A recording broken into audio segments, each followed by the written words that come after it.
Apa kabar pemirsa dimanapun Anda berada, berjumpa kembali dalam program TVR 09 bersama saya Zia Ulbar dan juga rekan saya. Bersama saya Angga Naktari, pemirsa, dalam 30 menit ke depan kami akan sajikan kepada Anda sejumlah berita nasional, khususnya dari sudut pandang DPR RI sebagai referensi Anda dalam memahami dinamika politik, hukum, ekonomi, sosial, dan juga budaya yang ada di Indonesia. Dan pemirsa, inilah TVR 09 selengkapnya.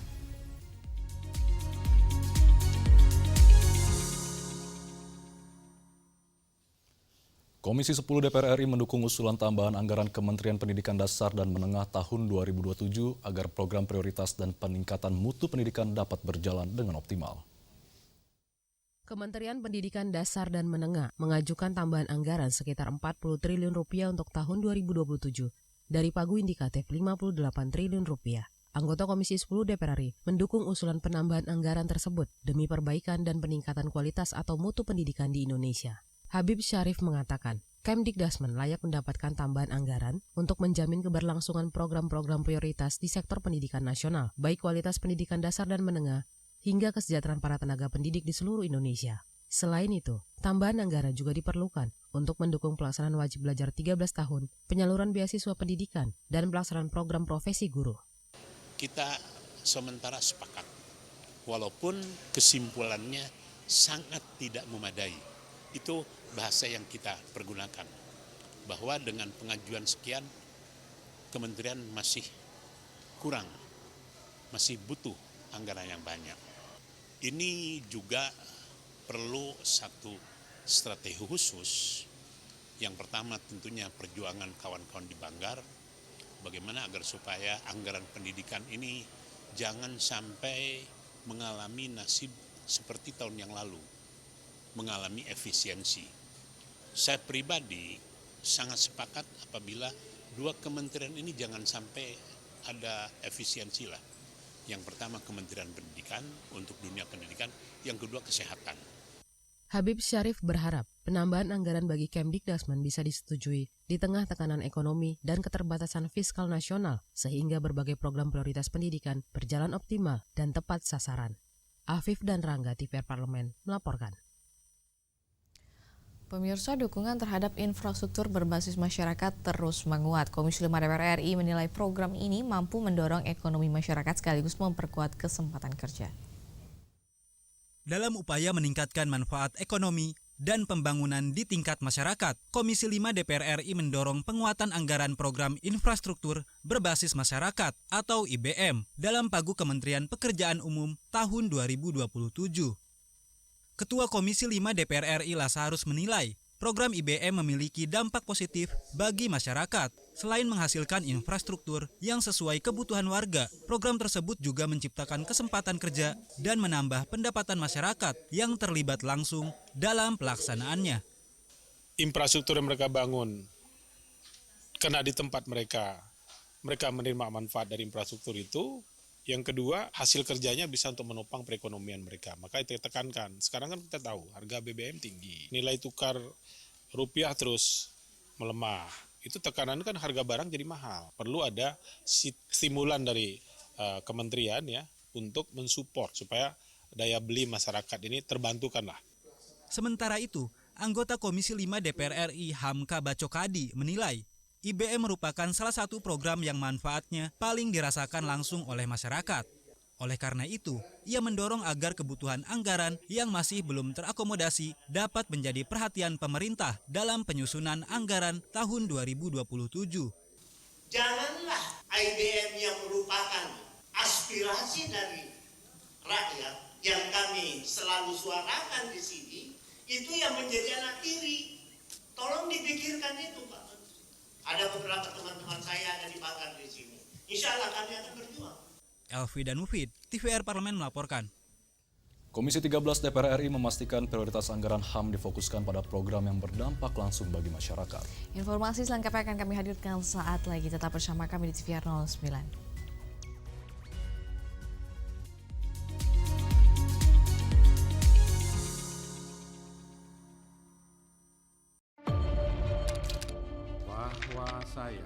Bahwa saya demi Allah saya bersumpah dan seadil-adilnya periode keanggotaan DPR RI hingga saat ini, yaitu terdapat 126 undang-undang yang telah selesai dibahas DPR RI. Terima kasih rekan Elisa dan juga Danina. Pemirsa,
Pemirsa, Komisi 13 DPR RI menyetujui tambahan anggaran Kementerian HAM tahun 2027 dengan fokus pada program prioritas yang memberikan manfaat lebih nyata bagi masyarakat. Komisi 13 DPR RI menegaskan dukungan terhadap penguatan program Kementerian Hak Asasi Manusia tahun 2027 dengan memprioritaskan alokasi anggaran yang langsung menyentuh pemajuan dan penegakan HAM. Di sisi lain, usulan tambahan untuk kebutuhan dukungan manajemen tidak disetujui sebagai bagian dari efisiensi belanja negara. Wakil Ketua Komisi 13 DPR RI Sugiat Santoso menjelaskan, dukungan anggaran diberikan dengan pendekatan berbasis prioritas program agar belanja negara memberikan manfaat yang lebih nyata bagi masyarakat. Menurutnya, Komisi 13 DPR RI memilih memperkuat program substantif, sementara usulan tambahan untuk dukungan manajemen sebesar Rp267,9 miliar tidak diakomodasi. Tapi itu pun kita Komisi 13 mendukung anggaran belanja tambahan terkait dengan program. Dan saya pikir memang semangat efisiensi, semangat refocusing yang itu menjadi semangat pemerintahan Pak Prabowo kita dukunglah bagaimana kita bisa mengurangi anggaran-anggaran yang sesungguhnya tidak terlalu bermanfaat bagi rakyat. Ya mudah-mudahan dengan tadi sudah disepakati sekitar 900-an miliar dari anggaran pagu indikatif plus anggaran usulan anggaran tambahan. Ya mudah-mudahan dengan tadi sudah disepakati sekitar 900-an miliar dari anggaran pagu indikatif plus anggaran usulan anggaran tambahan yang sudah disepakati dengan Komisi 13 ini bisa digunakan oleh Kementerian HAM untuk pembangunan HAM dan yang paling penting untuk menghadirkan HAM di tengah-tengah rakyat. Sugiat berharap alokasi tersebut dapat memperkuat pelaksanaan program Kementerian HAM, sekaligus memastikan pemajuan dan penegakan HAM berjalan lebih efektif, terukur, dan dirasakan manfaatnya oleh masyarakat. Tegar Aziz, TVR Parlemen, melaporkan. Potensi pariwisata dinilai perlu didukung melalui kebijakan dan anggaran agar memberikan manfaat lebih besar bagi daerah dan juga negara. Badan Anggaran atau Banggar DPR RI menilai sektor pariwisata memiliki potensi besar untuk meningkatkan penerimaan negara, sekaligus mendorong pertumbuhan ekonomi daerah. Pariwisata menjadi salah satu sektor yang terus didorong sebagai sumber pertumbuhan ekonomi nasional. Dalam rapat pembahasan rencana kerja pemerintah dan prioritas anggaran tahun 2027 dengan pemerintah, anggota Banggar DPR RI Riko Sia menyampaikan bahwa Papua Barat Daya memiliki beragam destinasi yang berpotensi menarik wisatawan domestik maupun mancanegara. Potensi tersebut dinilai perlu didukung melalui kebijakan dan anggaran yang memadai agar mampu memberikan nilai tambah bagi perekonomian daerah.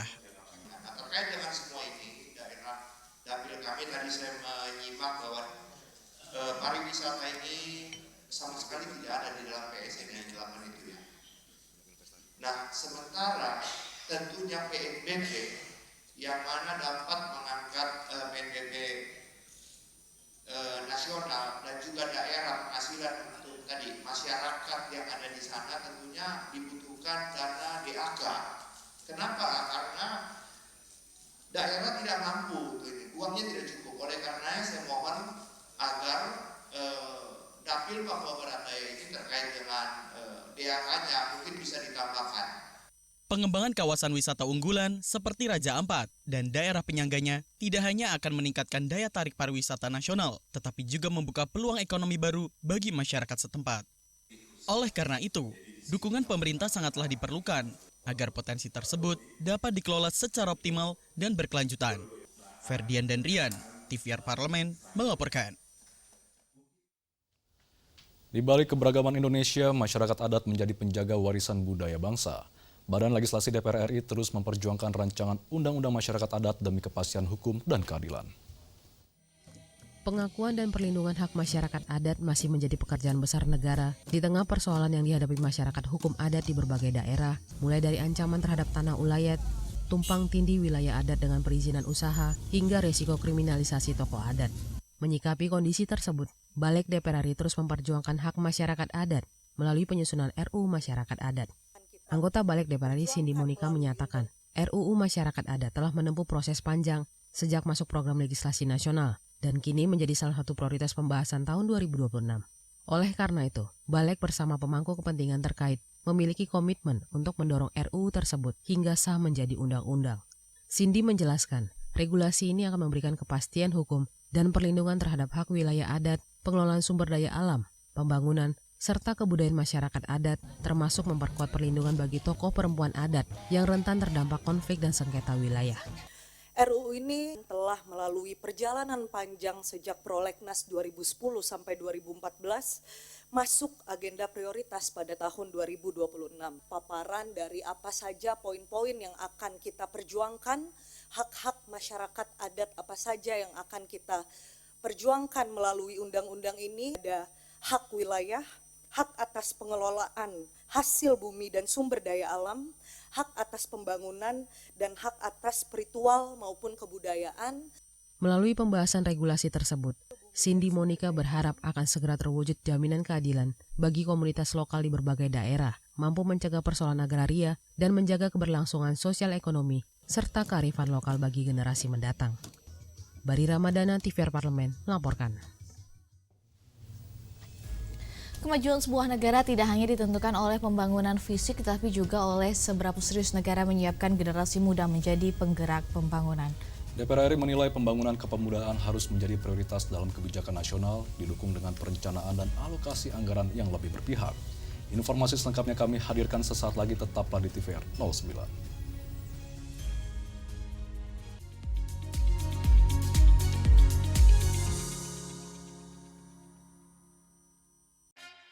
Yuk kita kenalan dengan anggota DPR RI periode tahun ini. Dari depan kursi. Di balik kursi. Gini, di balik kursi.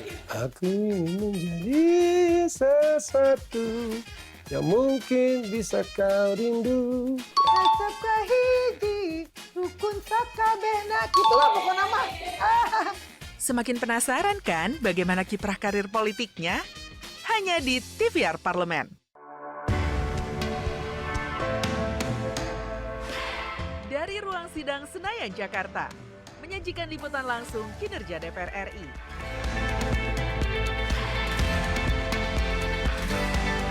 Dialog mendalam, investigasi, dan profil wakil rakyat. TVR Parlemen kini hadir 24 jam.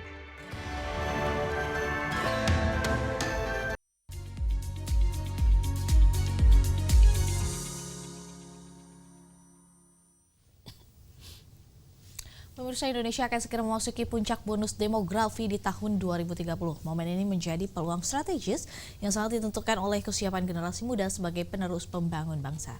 DPR RI berpandangan bahwa kebijakan dan alokasi anggaran harus memberikan ruang yang lebih besar bagi pembangunan kepemudaan agar potensi generasi muda dapat berkembang secara optimal. Dan mari kita simak liputan mendalam yang telah dikemas oleh tim redaksi TVR Parlemen dalam segmen Lensa Parlemen berikut ini.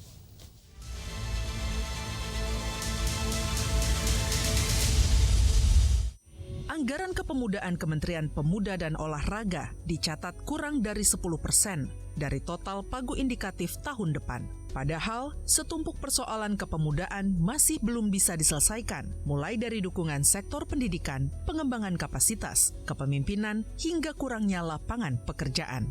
90% pagu anggaran Kemenpora tahun depan dialokasikan pada urusan keolahragaan, termasuk persiapan Asian Games tahun 2027. Padahal, urusan kepemudaan seharusnya tak jadi nomor 2. Berinvestasi pada generasi muda berarti berinvestasi pada masa depan bangsa dan negara. Dengan perspektif ini, pembangunan nasional di tiap-tiap sektor seharusnya melibatkan, memprioritaskan, serta mengarus utamakan generasi muda. Terlebih, Indonesia tinggal menghitung waktu untuk menghadapi puncak bonus demografi di tahun 2030. Beberapa negara telah mencetak bukti bahwa pemanfaatan bonus demografi butuh strategi. Tiongkok hari ini telah menjadi pusat ekonomi dan manufaktur dunia, sementara Jepang dan Korea Selatan yang berinvestasi besar-besaran pada pendidikan dan infrastruktur telah memetik hasilnya. Singapura juga telah menjadi pemain penting dalam kendali ekonomi dunia. Pada akhirnya, kemajuan bangsa dan negara hanya ilusi jika bonus demografi tak dibarengi investasi. Pernah ada rencana untuk membuat desain besar kepemudaan. Maka yang harus dilakukan adalah memastikan bahwa desain besar itu tersusun dan dia jadi mainstream. Dia jadi arus utama dalam setiap pembangunan di negeri ini. Jadi bukan cuma jadi desain besarnya di Kemenpora, tapi di pembangunan negara secara keseluruhan.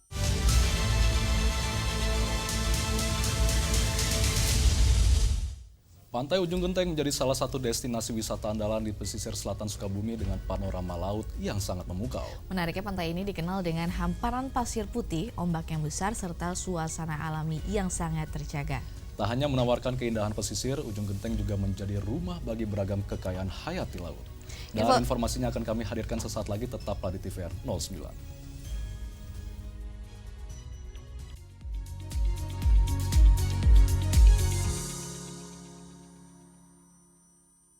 Harga saham anjlok, juga rupiah masih terus melemah, bahkan harga kebutuhan pokok juga meningkat nih Pak. Yes. Kemarin juga kita didapatkan kabar lagi BBM naik. Nah, ini rasanya masyarakat Indonesia nggak habis nih Pak digontok terus. Masyarakat merasa bertubi-tubi dan bebannya diserahkan kepada rakyat. Ya Nah, kan? masalahnya pertanyaannya kenapa seolah-olah masyarakat duluan yang harus mengalah dan beradaptasi gitu loh Pak. Pemerintah memberikan jaminan selama harga ICP rata 1 tahun, harga minyak ya, di bawah $100, maka semua BBM yang subsidi tidak akan dinaikkan. Ini jaminan dari pemerintah. Sementara yang non-subsidi memang fiskal Indonesia punya keterbatasan. Saya katakan problem paling besar adalah fiskal. Walaupun APBN kita yang dipaparkan oleh Menteri Keuangan angkanya bagus semua. Tetapi kan faktanya kita lihat kalau benar angkanya bagus semua, maka tentu rupiah tidak jatuh, saham tidak jatuh. Ya kan? Betul. Ini kan alat ukur yang paling jujur. Hanya di TVR Parlemen. Dari ruang sidang Senayan, Jakarta, menyajikan liputan langsung kinerja DPR RI.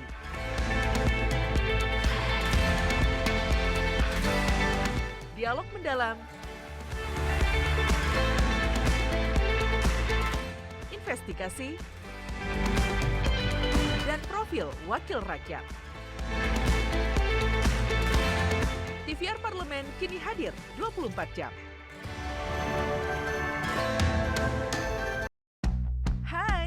Sekarang, kamu bisa menyaksikan program-program TVR Parlemen di First Media, channel 18 ya.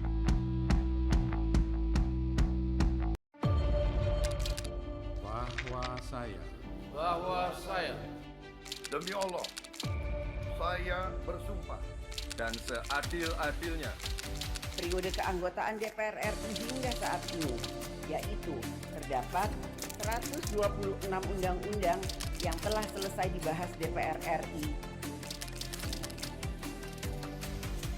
Terima kasih rekan Elisa dan juga Danida. Pemirsa,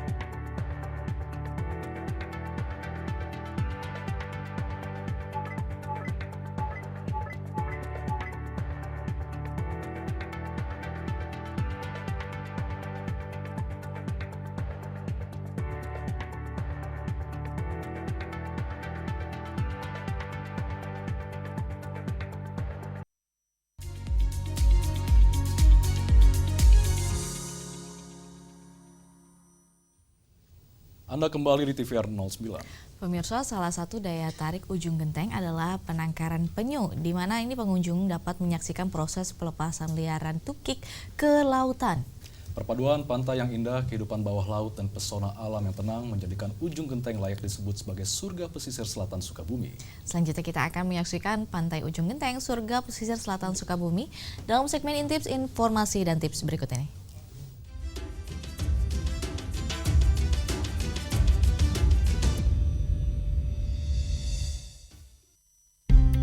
Indonesia dikenal sebagai negara kepulauan yang memiliki garis pantai terpanjang kedua di dunia. Dari Sabang hingga Merauke, terbentang ribuan pantai dengan keindahan alam yang memukau dan menyimpan berbagai kekayaan hayati. Salah satu destinasi yang menawarkan keindahan tersebut adalah Pantai Ujung Genteng yang terletak di pesisir selatan Kabupaten Sukabumi, Jawa Barat. Pantai ini menjadi salah satu destinasi wisata alam yang terkenal karena memiliki pasir putih yang luas, air laut berwarna biru jernih, serta ombak besar yang langsung berhadapan dengan Samudra Hindia. Suasana alam yang masih asri dan belum terlalu padat menjadikan Ujung Genteng memiliki daya tarik tersendiri bagi para wisatawan. Tidak hanya menawarkan pemandangan yang menawan, Ujung Genteng juga menjadi rumah bagi berbagai kehidupan satwa laut, memiliki kawasan konservasi penyu, serta menyajikan kehidupan masyarakat pesisir yang masih sangat kental. Lalu, apa saja keunikan dan pesona Pantai Ujung Genteng? Berikut liputannya. Lokasi dan akses menuju Ujung Genteng.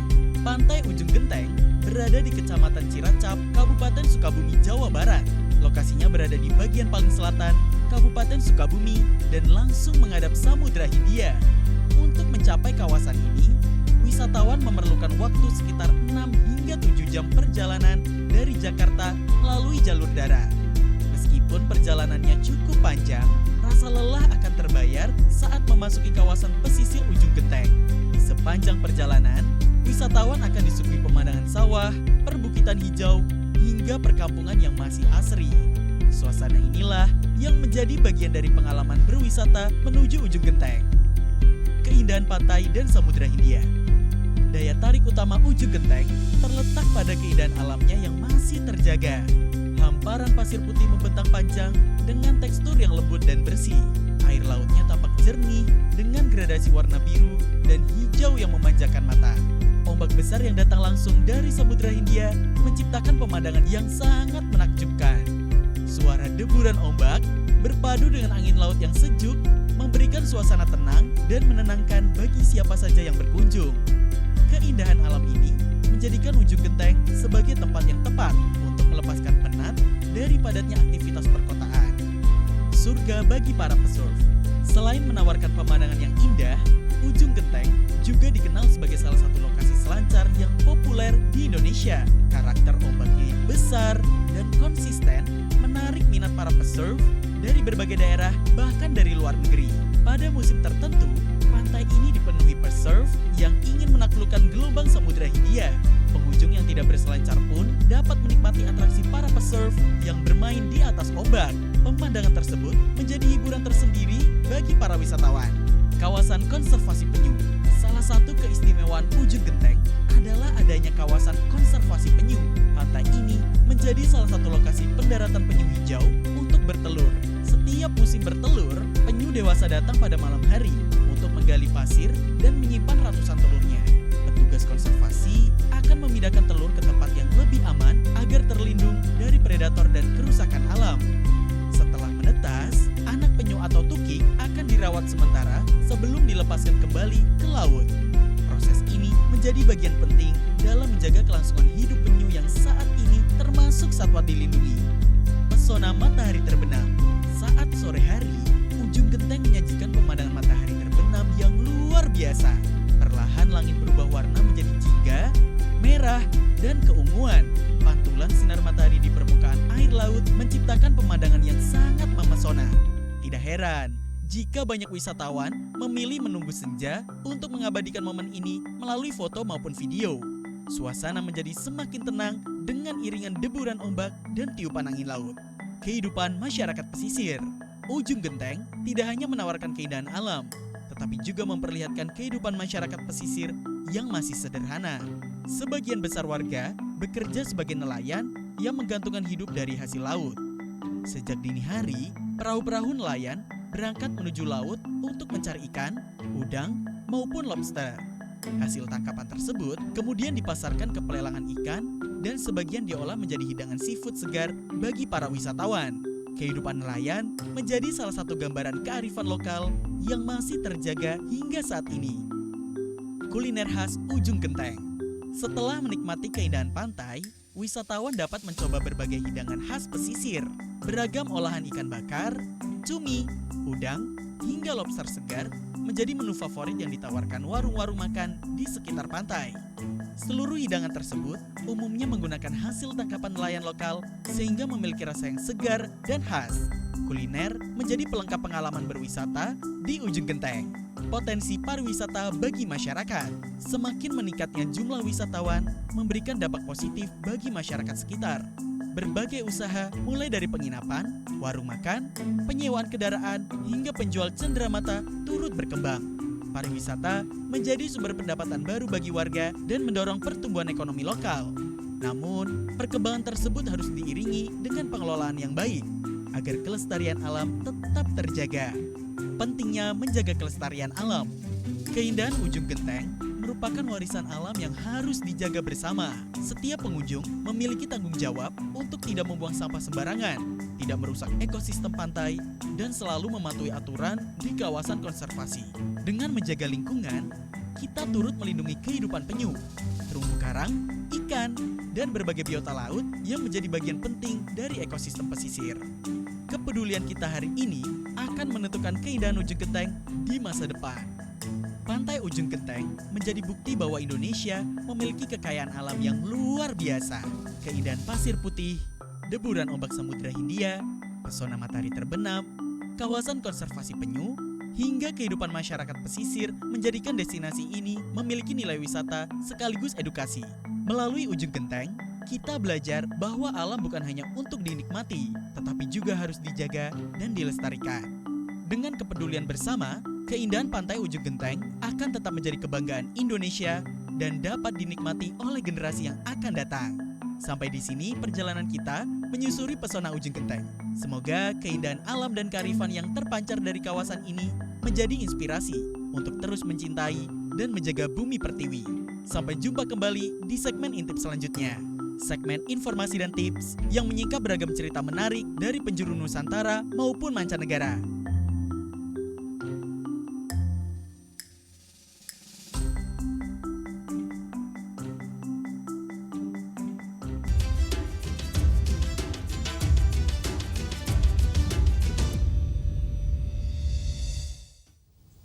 Dan pemirsa, di penghujung acara kami hadirkan agenda DPR RI pada hari Rabu 24 Juni 2026. Pada pukul 10 waktu Indonesia Barat, Komisi 9 DPR RI melakukan rapat kerja bersama Menteri Kependudukan dan Pembangunan Keluarga. Dan pada pukul 2 siang nanti, Komisi 10 DPR RI melakukan rapat dengar pendapat Panjel Seleksi Penerimaan Mahasiswa Baru bersama dengan Rektor UI, UGM, ITB, Undip, Untan, dan Universitas Terbuka dengan agenda membicarakan kebijakan dan implementasi penyelenggaraan SPMB PTN 2026. Dan sejumlah agenda serta kegiatan DPR lainnya dapat Anda akses di website kami di tvrparlemen.dpr.go.id atau melalui kanal YouTube kami di TVR Parlemen. Baik pemirsa TVR Parlemen, demikianlah TVR 09 edisi pagi hari ini. Segenap kru TVR Parlemen yang bertugas mengucapkan terima kasih telah menyaksikan TVR 09 pagi ini. Saya Anggun Aktarini dan juga saya Zeul Bar, sampai jumpa di TVR 09 selanjutnya. TVR Parlemen, referensi Indonesia.